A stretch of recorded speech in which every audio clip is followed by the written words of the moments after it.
Now we're going to be moving on to inverse functions. What an inverse function is, or what a inverse of anything is something that undoes the action of something, basically resulting in nothing being done. Okay? A inverse function is a function that undoes the action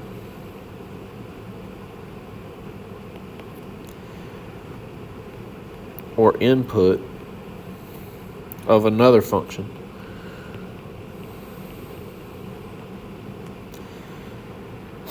All this does is really just swap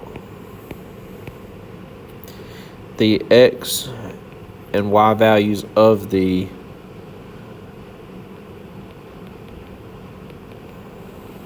original function. Symbolically, you'll see it f raised to the -1 power, and it's just read as the inverse of f. Okay, now today we're going to look at finding the inverse of a set of points and then mapping.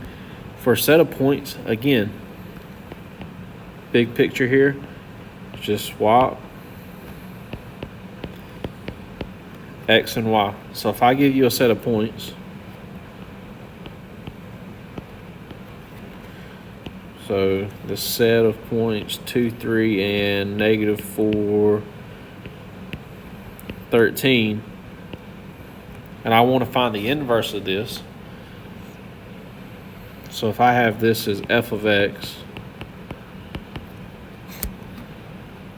the inverse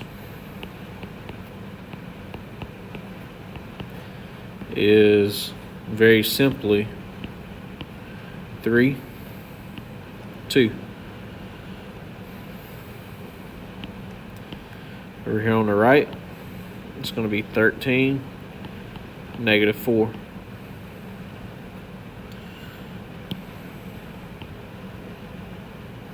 And that's all we do, again. So again, the way you can think about it is xy becomes yx. Mapping, a little confusing when you first look at it, but it's really not that bad. If you think about inputs and outputs and things that go places.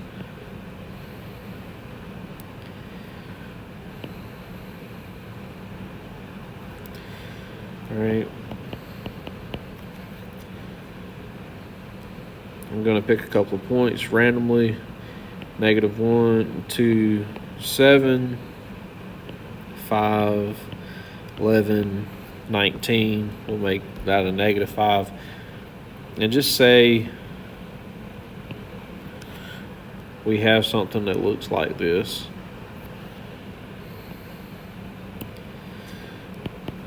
What's on the left is your x. What's on the right is your y. And you make all of these points. So this arrow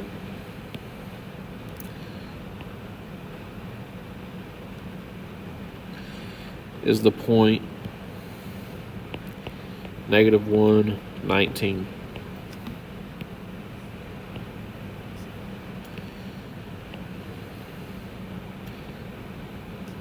That's the point to -5.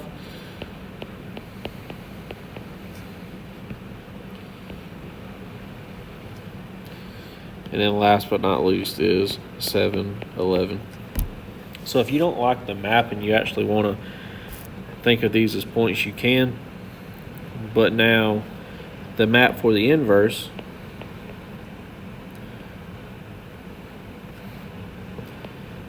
again, set up the same way.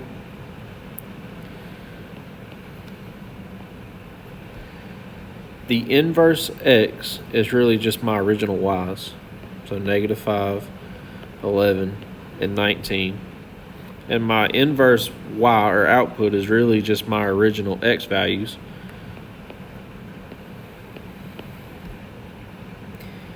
And the arrows don't change. So 2 negative 5 becomes negative 5, 2.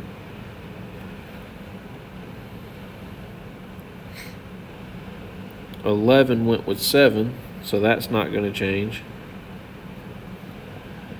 And negative 1 went with 19. And that's all there is to mapping and a set of points. Now, we'll go to a couple examples. Again, question 1. If this is the original, the inverse, again, all I'm doing here is swapping x's and y's. For a lot of y'all, this will be the easiest thing we do this year. The only thing I advise you do is come back and look at this from time to time, because you think it's easy now, but if you don't stay fresh on it, it may become a little bit more difficult. Okay. Then again, if we want to do the mapping, the domain of my original is really the range of my inverse. Likewise, the range of my original is really just the domain. So I'm just going to swap them. 5, 9, 14, 1, 2, 3. 1 went with 9. 5 went with 2. And 14 now goes with 3. And that's all there is to it.